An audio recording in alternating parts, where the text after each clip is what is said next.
Olá, eu sou Lívia Lopes e começa agora mais um episódio do Vida OnCast. Roda a vinheta, Lucas!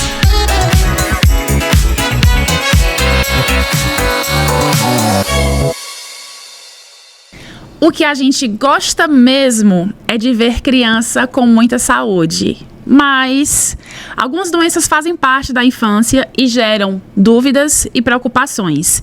Mas hoje, aqui no Vida OnCast, você não precisa se preocupar. A gente vai ajudar você como entender, prevenir, identificar e quais cuidados realmente funcionam quando o assunto são as infecções infantis. E para bater esse papo comigo, eu estou aqui com o Dr. Jean Gorenstein, médico infectologista. Muito bem-vindo, Dr. Jean, e obrigada por estar aqui com a gente. Oi, Lívia, é um prazer poder estar aqui no Vida OnCast da Happy Vida, para que a gente possa tirar todas as dúvidas, inclusive com a própria Karine, todas as dúvidas que você aí de casa tem para o cuidado das crianças. Eu falei no começo que os pais hoje não precisam se preocupar, mas não precisam se preocupar, né? Vamos aqui ter um momento de tirar dúvidas para a gente ficar relaxado, porque hoje, gente, para se preocupar é pai e mãe, principalmente com doenças dos filhos, né, Karine? E eu tô aqui também com a Karine Beatriz Costa da Silva, assistente administrativo e mãe do Vinícius, de 9 anos, e do Valentim, de 2 anos. Bem-vinda, Karine. Obrigada, eu que agradeço o convite. Estarei aqui para representar as mães sobre muitas dúvidas e principalmente o cuidado ideal sobre essa fase de mudanças de tempos e muitas infecções que a gente acaba enfrentando no dia a dia com os nossos filhos. A gente estava conversando antes, Karine, falando que cada criança é uma criança, né? A Karine tem um Vinícius de 9 e tem um Valentim de 2. Sim. Então, cada criança ali é uma criança, exige um cuidado. São filhos da mesma mãe e do mesmo pai, mas ali exigem cuidados únicos, né? E para começar, doutor Jean, eu quero saber de você, eu queria que você explicasse o que são essas doenças infecciosas e quais são as doenças infecciosas mais comuns nas crianças. Toda vez que a gente vai falar de doença infecciosa na faixa etária pediátrica, vai depender a época. Se é antes do primeiro ano, principalmente porque antes do primeiro ano, a situação vacinal dessas crianças não está bem estabelecida, até porque a gente tem vacinas que começam a ser dadas aos 2 meses, com reforço aos 4, 6 meses e mais um reforço depois de 1 ano. Então, até então, essas crianças não estão protegidas. E, geralmente, exatamente por toda aquela questão que a mãe precisa ir trabalhar, ela é obrigada a deixar numa creche. À medida que essa criança vai para a creche, ela vai entrar em contato com outras crianças, seja com vírus respiratórios, seja vírus como a influenza, parainfluenza, enfim, todos eles que são responsáveis por quadros respiratórios virais. Mas também a gente tem riscos de ter doenças bacterianas. Por isso, é muito importante que as mães estejam garantindo que essas crianças recebam a imunização. É claro, à medida que eu puder deixar um pouquinho mais para mandar para uma creche, esperando essas crianças estarem vacinadas, imunizadas, muito melhor. Mas muitas vezes a mamãe não tem uma mãe, uma sogra, um apoio que possa deixar, então ela tem que antecipar. Então esses cuidados são fundamentais. Mas a gente tem uma coisa que é ótima, que é o aleitamento materno. Hoje a gente prolongou o aleitamento materno. Alguns anos atrás, isso eu digo há 10, 12 anos atrás, a gente falava que ele deve acontecer até 6 meses. Hoje, graças a Deus, essa lenda caiu. E quanto mais a gente puder manter esse aleitamento, a gente vai dando anticorpos para essas crianças e protegendo essa criança também enquanto ela não está devidamente imunizada. Então isso é muito bom. Mas a gente tem outras questões que estão relacionadas não só à creche já de crianças acima de 1 ano, mas também relacionadas àquelas que já vão para a escolinha. Por quê? É verdade. Porque elas compartilham lanches, elas compartilham brinquedos, talheres, elas põem na boca. Então, essa atenção passa a ser redobrada. E eu quero saber de você, Karine, como é que foi lá na tua casa? Porque você tem um de 9 e um de 2. Isso. Os 2 foram para a creche cedo? Ou você ficou mais tempo em casa? Como é que você fez? Então, com o Vinícius, o meu mais velho, eu, infelizmente, devido, como o senhor acabou de falar, ter que voltar a trabalhar quando ele fez 5 meses, ele foi para a creche. Porém, eu sou aquela mãe muito antecipada, com muito cuidadosa, precavida, né? E assim, o Vinícius, ele me apresentou uma única vez um problema respiratório, né? E foi onde eu descobri que ele tinha bronquite crônica. E aí eu iniciei o cuidado com ele na natação. Hoje em dia o Vinícius, para ele ficar com uma gripe, é raro. É raro, até porque você tem mais atenção aí, né? Tem 6 anos já que ele pratica esporte. E assim, gente, eu aconselho para as mães. É ótimo natação para criança mesmo. Natação foi o melhor remédio, porque ele usava 5 tipos de bombinha para doença respiratória. Já o Valentim, eu me permiti ficar em casa com ele até 1 ano. Exatamente pela experiência de um, eu já tive o cuidado com o outro. Sim. Então o Valentim iniciou a natação mais novo do que o Vinícius. E ele é uma criança super espoleta, não para. Mas a dificuldade maior para mim com os dois, que eu até queria entender um pouco mais sobre isso, é sobre o pé, mão e boca. Então, antes de falar sobre isso, eu vou pegar um pouquinho o gancho do que você disse do quadro respiratório. Sim. A gente estava falando de quadros respiratórios e uma das grandes preocupações, principalmente em crianças abaixo de 1 ano, mas em qualquer faixa etária, inclusive adultos, porque a gente acha que isso é uma restrição na pediatria, é do vírus sincicial respiratório, que é responsável por uma doença chamada bronquiolite. A bronquiolite, o bronquíolo é um ductinho respiratório que vai lá embaixo no pulmão. A gente tem o brônquio, brônquios menores e o bronquíolo, que é bem pequenininho.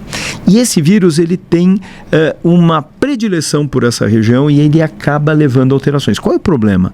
O bronquíolo, ele leva oxigênio e ajuda com isso a tirar o gás carbônico na respiração. Quando isso acaba acontecendo, essas infecções acabam acontecendo, essa troca de gases acaba estando comprometido, a criança baixa a oxigenação e tem quadros muito graves e infelizmente pode até morrer. Isso é seríssimo. Isso é seríssimo.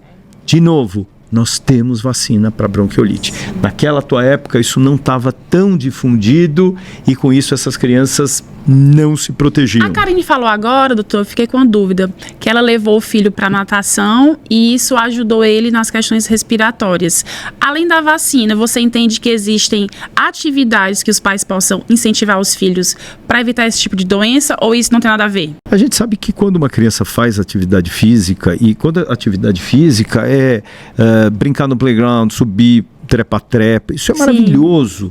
Sair da tela. Porque essas crianças ajuda na imunidade, né?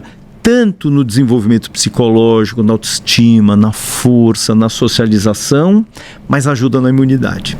Excelente. Então, quando a gente acaba vendo isso, isso passa a ser algo extremamente positivo. A gente tem um outro vírus aí, que é o Coxsackie vírus. E ele tem uma característica que é uma tríade, ou seja, 3 manifestações. O comprometimento da palma das mãos, da planta dos pés e da boca.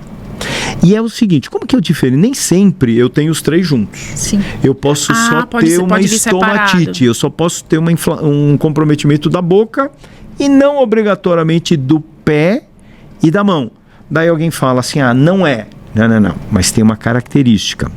Lembra que a gente fala muito do herpes que dá na boca? Sim. O herpes, ele tem um comprometimento mais externo ou dentro da boca, mais na parte externa, que a gente chama. Externa, que eu quero dizer, na mucosa da bochecha e não pegando lá no fundo. Certo. Quando eu falo na coxsaquiose, que é dado por esse vírus Coxsackie, eu não tenho comprometimento dessa parte interna da bochecha, mas eu tenho comprometimento lá no fundo.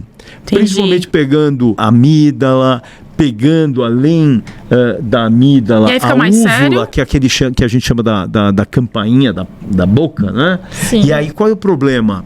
Eu tenho essas lesões que parecem bolinhas, vesículas, e a dor é muito grande para engolir. Entendi. Então eu não consigo engolir saliva. A criança não come, não bebe, chora, irritabilidade. Então, para o médico é muito importante ter essa diferenciação de uma gengivo estomatite herpética ou a coxsaquiose, que vem dessa forma. Então é o coxsackie de vírus interpessoal. E aí o que acaba acontecendo? Quando você vai ver, e aí mamãe, deixa eu olhar tua mão, ó, você também tá, porque não é só a criança que pega. Verdade. Você também pegou? Eu peguei.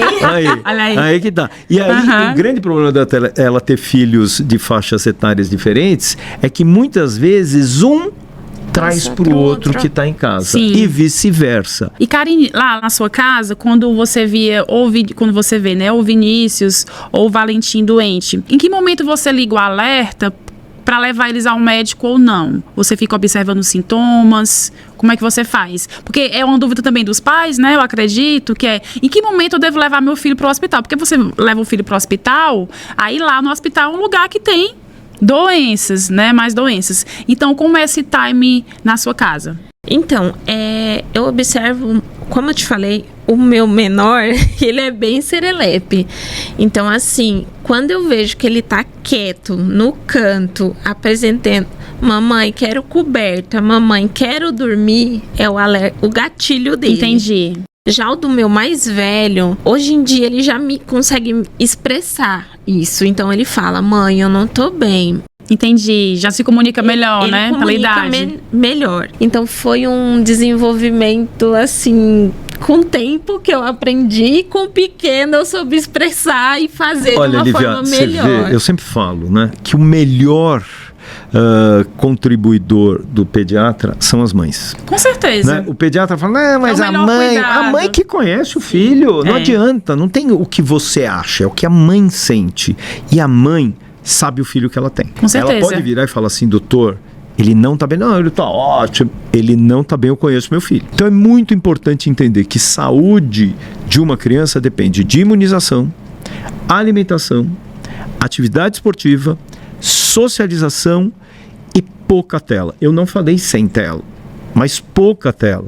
Há quanto tempo? O menos possível. Exato. Não tem horas. Deixa. Eu quero mostrar uma coisa pro meu filho. Eu quero mostrar uma coisa pro meu neto. Quero mostrar uma coisa pro meu sobrinho. É rapidinho. Sim. Tá bom, então vamos brincar com outras coisas. Né? Que eu acho que é isso que vai fazer essa criança ter um desenvolvimento saudável, mental, físico, num ambiente saudável. E tudo isso vai fortalecer essa infância. A gente estava falando antes, Sim. né, Karine? A gente gravou um videocast só sobre isso, porque é um tema que realmente a gente precisa se aprofundar.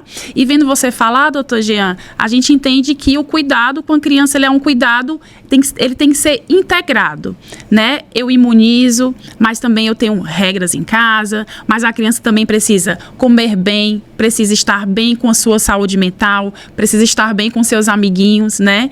Então eu entendo que é um combo. Às vezes a gente se preocupa tanto com doente, não quero que meu filho fique doente. Mas aí os pais, de repente, às vezes não estão fazendo ali o básico. É porque, né, a gente esquece a doença mental que cria, né? É verdade. Você sabe que é muito legal, e você deve talvez fazer isso em casa, de trazer eles para te ajudarem nas coisas. Sim. Né? Vai varrer, vai tirar o lixo, me ajuda aqui, me ajuda lá.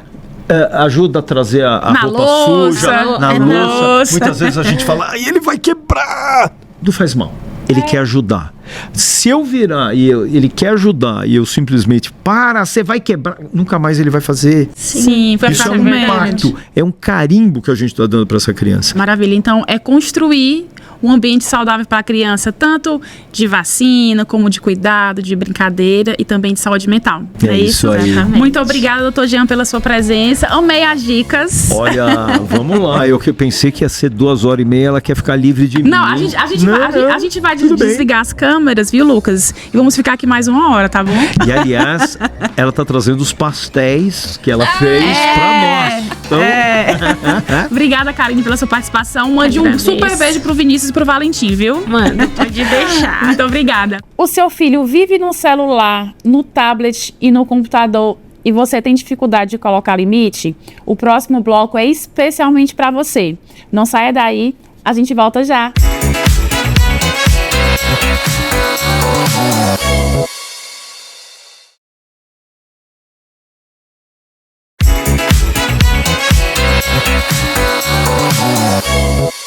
Esse assunto virou global. Crianças e telas. Qual o limite saudável? Como equilibrar tecnologia ao desenvolvimento físico, social e emocional das crianças. No episódio de hoje, nós vamos mergulhar nesse assunto e dar dicas de como guiar as novas gerações para um uso mais consciente e positivo das telas. Será que é possível? Eu espero que sim. Mas não sou eu quem vou dizer isso. Quem vai dizer isso são as minhas convidadas. Eu estou aqui com a doutora Maria Dulcineia, médica pediatra e ebeatra. Bem-vinda, doutora Maria. Obrigada.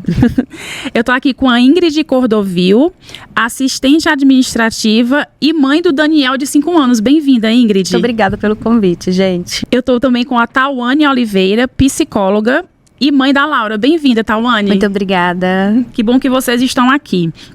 Eu vou falar uma coisa para vocês.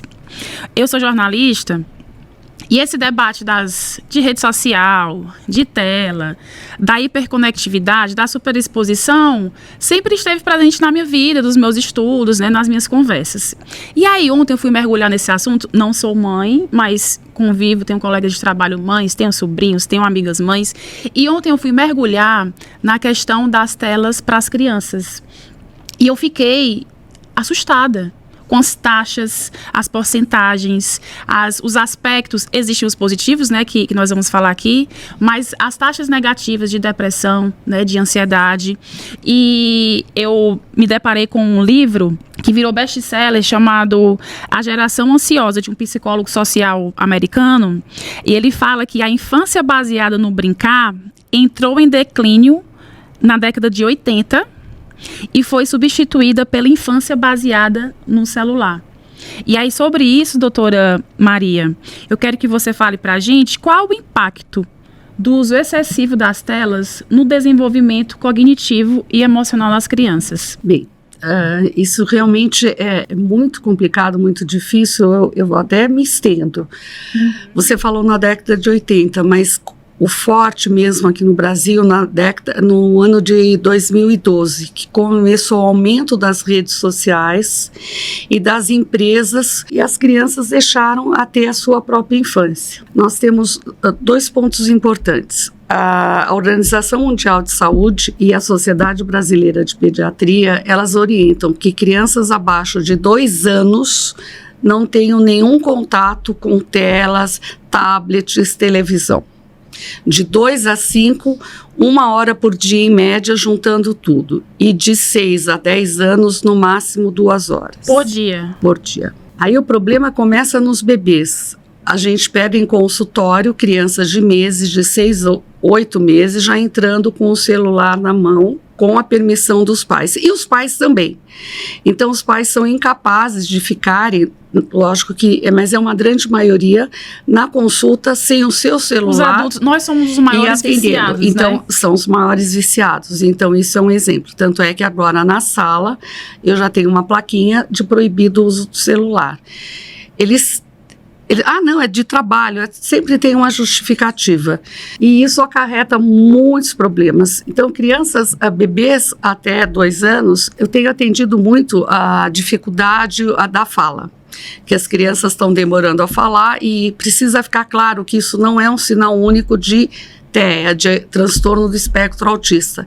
Então, as escolas acham que essa demora já colocam como se fosse TEA para já ser investigado. Não é um sinal patognomônico disso. Então, as crianças demoram a falar, os bebês não são estimulados. Então, eles têm essa dificuldade na fala, porque ninguém fala com eles. Fica aquela coisa de celular, de televisão, de tablet. Problemas visuais. A gente está encontrando muita miopia, muita síndrome do olho seco, que ele fica mesmo, eles não piscam, em crianças menores. É uma série de problemas. Sedentarismo, porque as crianças ficam sentadas, estão se tornando obesas. Nós temos distúrbios do sono, isso é de uma importância enorme, porque o brilho da tela, das ondas azuis, elas vão bloquear a melatonina, que é responsável pelo sono. Então, a criança demora para dormir, tem um sono pesado, tem sonhos, terrores noturnos, e aí acordam com sono, vão para a escola. Chega na escola, tem toda essa dificuldade de concentração, de aprendizado, de memória, E aí vai o caminho. Então, o que mais se tem atendido em consultório agora é ansiedade, e as escolas, principalmente as públicas, né, elas mandam já para o pediatra. Ó, tá com ansiedade? Ó, não tem concentração? Então tem isso, tem hiperatividade, também, agressivas também. Às vezes a gente cresce adulto que não sabe lidar com o tédio e com o silêncio, Exato, porque é na infância a gente não foi estimulado. Sim. Ingrid, lá com o Daniel em casa. Não é fácil. Não é fácil. Como é o cuidado que você tem com ele? Como é que você lida com os nãos, com as birras? Como é que você insere e explica isso pra ele? Ele já tá na fase bem questionador, né? Mamãe, por que eu não posso? Mamãe, por que isso? Mas assim, eu tenho uma rede de apoio muito boa, porque eu passo o dia fora, né? Então, assim, eu falo pra ele, logo que você acordar, você não pode ir pra televisão, que ele estuda à tarde, né? Sim. Então, eu falo pra ele, você não pode. Ele, mamãe, eu não posso, porque eu falei, filho, você tem que brincar. Aí ele, mas quem vai brincar comigo, filho? Vai, pega um livro, vai ler, meu filho, vai brincar, mas mamãe, eu falei, filho, você tem que fazer alguma coisa. Às vezes eu posso ficar de home office. Então, eu acordo, ele tá ali comigo e eu falo, filho, vai brincar, vai fazer alguma coisa. Ele fica me olhando. Eu falo, filho, não tem problema você ter tédio. Eu até uso essa palavra porque eu já vi algumas pessoas. Falando, ele, mamãe, né? ele fica lá deitado assim em cima da cama, olhando, mamãe, mas o que eu vou fazer? Eu falei, filho, você pode ficar deitado. Não tem problema, meu filho. E quando eu penso que não, aí ele faz o quê? Ele pega um livro. Aí ele pega os pincéis dele, ele pega e começa a desenhar, começa a conversar comigo. Então, ele mesmo assim, vai se estimulando vai, a criatividade para encontrar o que fazer, né? Ele não percebe, né? Claro, eu como mãe percebo. E aí ele passa o dia todo que ele começa a arrumar 12:30 e ele vai pra escola sim ter assistido televisão. E eu tenho até um caso bem curioso, assim, que eu não deixo ele ficar no celular, né? Mas teve um período, né, que às vezes a gente chega cansada, a gente acaba deixando, quer sabe? Jantar, quer tomar um banho, as mães querem lavar o cabelo, sim, né? Sim, nossa, então eu fui, já deixei, assim, é um joguinho, tá, jogou. E eu tava percebendo que quando eu ia tirar o celular dele, nossa, de bater, de me empurrar, de puxar. E eu falava assim, não, já chega. E ia me empurrar, bater. Isso assim, tipo, ele tinha de 3 para 4 anos. Eu falei assim, ó, não vai ter mais celular. Não, aí me promete, não, mamãe, não vou mais fazer isso. Eu falei, meu filho, você não vai ter mais celular. Se você quiser, você vai assistir televisão. Porque eles têm ali a sensação da felicidade na palma da mão, né? Porque fica aqui com a...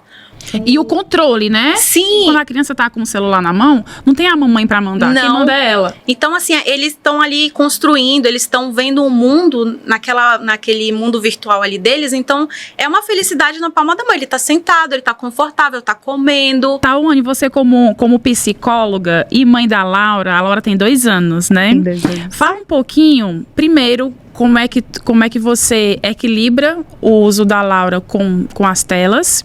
E como psicóloga, tem um lado bom das telas, dessa tecnologia? Como é que você vê isso? Bom, diferente da Ingrid, eu tenho uma dificuldade com a Laura em relação à minha rede de apoio. Porque a Laura é uma criança de 2 anos, ela tem uma oratória e uma comunicação excelente. E ela é muito ativa também.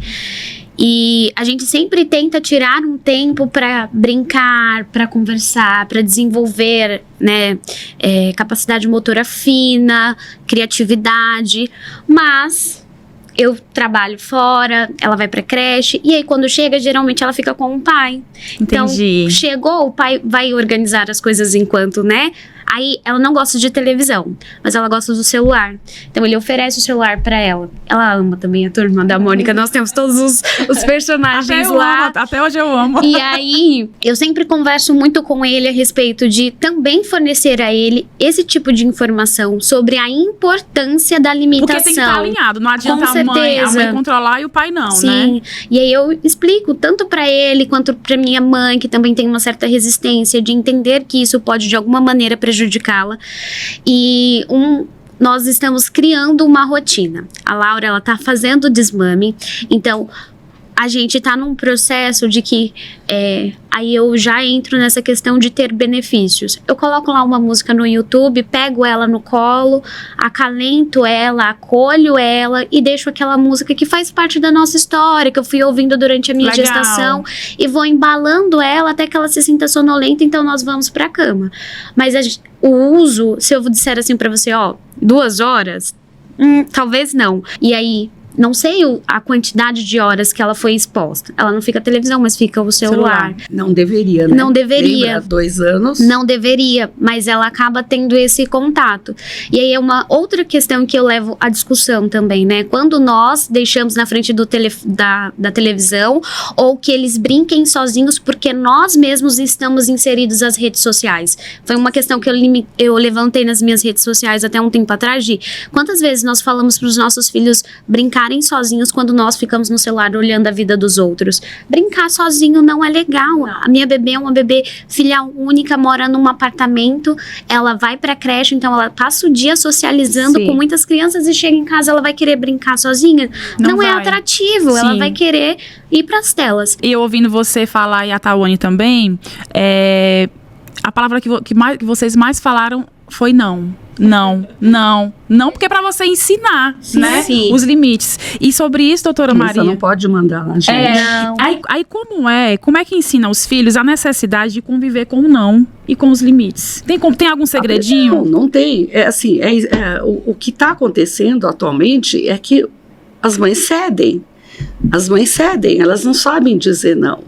Então, tem que ensinar, como nas escolas. Escolas têm um não. Quantas mães dizem, a criança está hiperativa, a criança conversa, não presta atenção, porque ela vem de casa com tudo isso. É verdade. A criança, não estou dizendo, mas uma maioria muito grande manda nos pais. Então, não. Por quê? Tem não que não tem um porquê. Não é não. Porque é assim, não é não. É muito tarde uma criança dormir 11, 11h30 e acordar às 6. Quantas acordam às 5 e pouco para irem de perua? Sim. Aí vão dormindo. É não. Entendi, doutora Maria. Muito obrigada pelas explicações. Então, a gente tem aqui algumas lições, né? É dizer não. Primeiro pra gente, né? Que somos os adultos. Dizer não, colocar os limites e alguns sims ali para também estimular a criatividade e também ter muita paciência. Sim. Né? Eu quero agradecer a você, doutora Maria, pelas suas explicações e pela sua presença. Obrigada, Tawane. Mande um beijo pra Laura. Ingrid, mande um beijo pro Daniel. Beijo, filho. Muito obrigada, viu? E o Vidãocast fica por aqui. A gente espera no próximo domingo, às 8h30 da manhã, aqui na TV Guararapes. Até lá!